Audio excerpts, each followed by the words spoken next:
Salut les amis, bon me revoilà.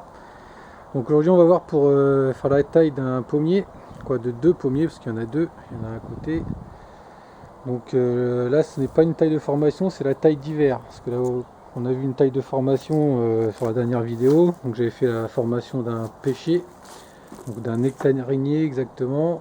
Donc c'était une formation en gobelet parce que celui-ci il arrive sur ses 2 ans.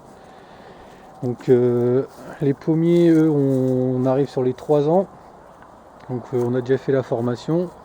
Donc, pour ceux qui ont suivi, donc 4 charpentières principales qu'on divise en deux à chaque charpentière pour avoir 8 branches principales sur lesquelles ensuite on fera les fruits. Donc l'année dernière j'avais coupé les 4 branches. Donc là maintenant on a les 2 branches de chaque côté. Donc maintenant le travail va consister à raccourcir les charpentières, donc les 8 branches qu'on a eues, pour solliciter les bourgeons pour nous faire beaucoup de petites branches sur lesquelles on aura les fruits. Donc là on a déjà des petites branches comme ça un peu partout, vous voyez, et c'est sur ces branches là qu'on fera les fruits. Donc sur les pommiers on doit raccourcir les branches qu'on aura gardées. Donc c'est ici, vous voyez, c'est celle-ci, elle a bien poussé. Là c'est pareil, donc on a un bovet, là ça a bien poussé aussi, donc on va garder les deux principales qu'on veut, on va couper le reste et on va raccourcir à la moitié. Donc sur les pommiers on raccourcit la moitié de la pousse de l'année. Donc vous voyez, la pousse de l'année c'est la plus foncée, vous voyez, le marron est foncé, là le marron il est plus clair, ça c'était l'année d'avant. Donc la pousse de l'année ça a commencé ici. Donc on mesure la longueur de la pousse et on coupe la moitié. Par contre sur un poirier, c'est pas pareil. Là, par exemple, là c'est un poirier beurré hardy. Donc celui-là il est déjà beaucoup plus vieux, il a 10 ans. Il était en pot avant que j'arrive ici, mais je l'ai planté ensuite. Donc là les pousses de l'année elles sont en haut. Vous voyez, elles commencent ici et ça monte. Donc là il est plus en formation depuis longtemps, il donne des fruits déjà depuis longtemps. Donc sur les poiriers, quand on doit couper les prolongements de la charpentière, c'est un tiers de la branche. Donc quand vous avez atteint la hauteur que vous voulez, là par exemple si je veux pas aller plus haut que ça, je coupe ici, hein, c'est là où il a poussé l'année dernière. Vous voyez, j'avais déjà coupé ici. Donc si vous voulez garder la charpentière et faire un prolongement, vous la gardez, mais vous coupez un tiers. Sur un pommier, vous faites la moitié de la branche. Et par exemple sur tout ce qui est pêcher et amandier, donc les fruits à noyaux, abricotiers, tout ça, c'est 20% de la branche. Là je viens de faire celui-là, bon je vous ai pas fait de vidéo parce que c'était vraiment rapide. Donc là c'est pareil, j'avais fait la formation l'année dernière, on a eu les 4 branches. Donc ensuite on a eu les V, donc ça fait 8 branches principales. Et sur les 8 branches, on les raccourcit de 20% pour solliciter les bourgeons. Donc là il y a plein de bourgeons à fleurs partout. Mais ça va nous faire plein de petites branches qu'on va garder pour faire fructifier l'année prochaine pendant la taille en verre au mois de juin. Et les prolongements, on gardera le mieux placé. On gardera le prolongement le mieux placé pour prolonger la charpentière. Donc vous voyez, c'est pas compliqué. Donc faut commencer par là et puis après, hein, selon les situations qui se présentent, hein, vous verrez. Hein. Donc là par exemple, donc là on a un pommier, celui-ci c'est le Granny Smith, vous voyez il est très vigoureux. Donc le travail va consister, comme je l'ai dit, à enlever un peu les branches là, qui ont poussé un peu partout, les grosses là, vous voyez.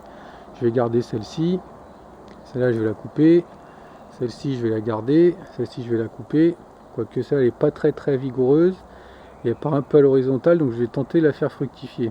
Donc pour la faire fructifier, il faut la couper à 3 yeux. Donc, vous voyez, il y a un œil, le deuxième et le troisième.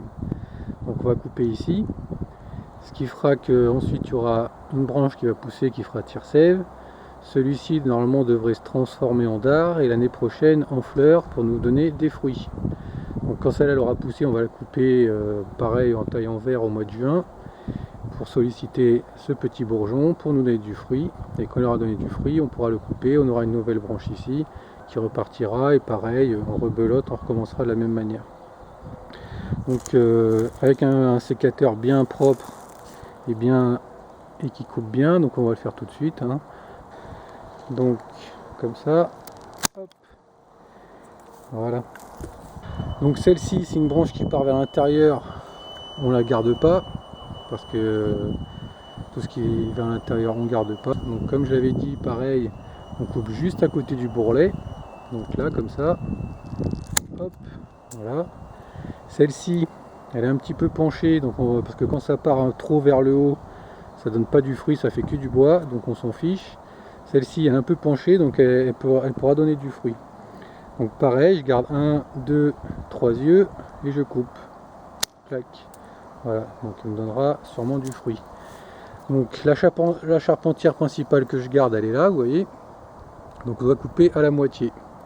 Donc la moitié se situe à peu près là.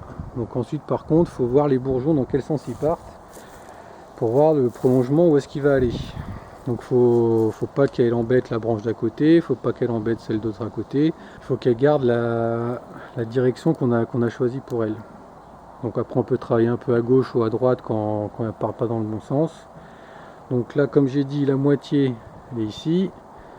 Donc je peux garder soit ce bourgeon là, soit celui-ci. Mais je vais peut-être garder celui-là. Non, on va être trop loin. Ou alors celui-ci pour garder vraiment une pousse droite. Donc je vais couper ouais. Je vais couper même celui-ci, comme ça ce sera plus droit mais plus ouvert, parce que là c'est je vais faire un pommier parasol en gobelet mais plus parasol à l'horizontale. Déjà d'une parce que pour les pommes, pour la fructification c'est mieux. Il y a certains arbres comme le poirier par exemple, il faut que ce soit plus vertical. Pour un pommier il faut que ce soit plus horizontal possible. Mais pas trop non plus pour pas que les branches elles cassent, hein.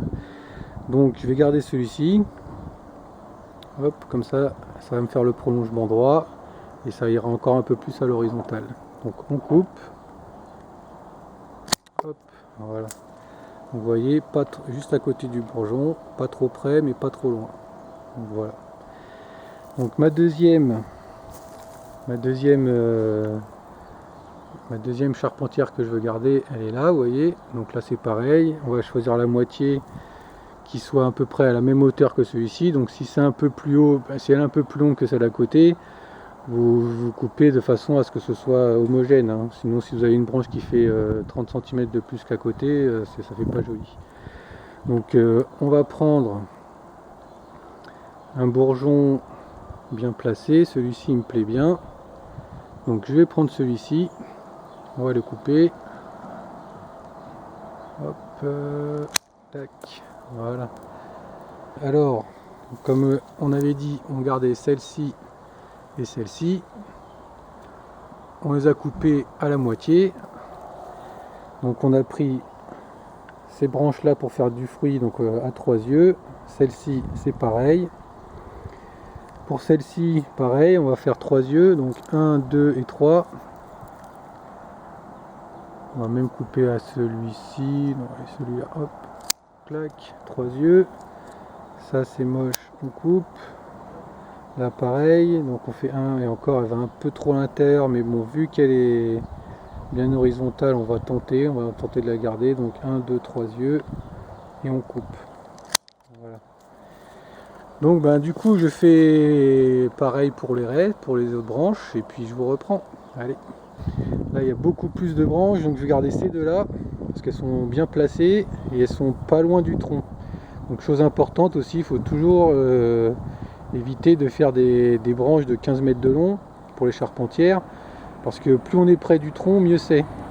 Il faut toujours, pour la circulation de la sève, parce qu'ensuite il y aura plus de sève dans ces charpentières là. Et après c'est pareil, c'est pour ça qu'on coupe à 3 yeux, c'est pour toujours garder les fruits près de la charpentière. Donc pour avoir des beaux et gros fruits. Parce que si vous avez des fruits en bout de branche à 15 mètres de la charpentière qui est à 15 mètres du tronc, vous aurez plein de petits fruits. Voilà, donc ça sert à rien. Donc là ce que je vais faire, c'est que je vais garder ces deux là. Celle-ci je vais la couper. Je vais la couper ici. Et puis on va perdre toutes ces petites branches là, mais bon c'est pas grave. C'est là le prolongement de l'année, on va le couper à la moitié pour en faire des nouvelles. Donc ça sera très bien. Donc je fais tout ça et puis je vous reprends. Bon bien voilà, c'est fait. Donc j'ai raccourci les charpentières, j'ai coupé à 3 yeux les petites brindilles, quoi, les petites branches qui partaient le plus à l'horizontale. J'ai gardé toutes celles avec le petit dard au bout, les petites comme ça. Par contre sur celui-ci j'aurai un petit peu de boulot à remettre les charpentières dans le bon sens. Parce que vous voyez, là, elles partent vraiment pas comme il faut. Il faut que je les redresse. Les autres ça va dans l'ensemble. Et puis ben voilà. Donc celui-ci à côté c'est pareil. Il reste le petit là-bas qu'il faudra que je fasse. Donc ça c'est un renne des rainettes. Par contre celui-ci il s'est fait manger par quoi, il s'est fait manger, il a failli mourir à cause d'une zézère. Une zézère c'est un papillon de nuit qui pond sur le tronc et la chenille elle rentre dans le tronc et elle creuse un tunnel à l'intérieur. Donc il était au même stade que les autres, hein, il avait à peine 2 ans. J'ai dû le couper l'hiver dernier à la base. J'avais peur qu'il reparte pas, mais finalement il est bien reparti. Donc il a poussé ça de ça en une année.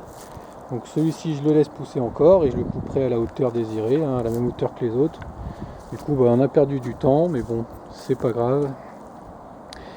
Donc ben voilà, donc sur ce, si vous avez des questions ou autres, hein, sur les commentaires comme d'habitude, et puis moi je vous dis à bientôt pour une prochaine vidéo. Allez.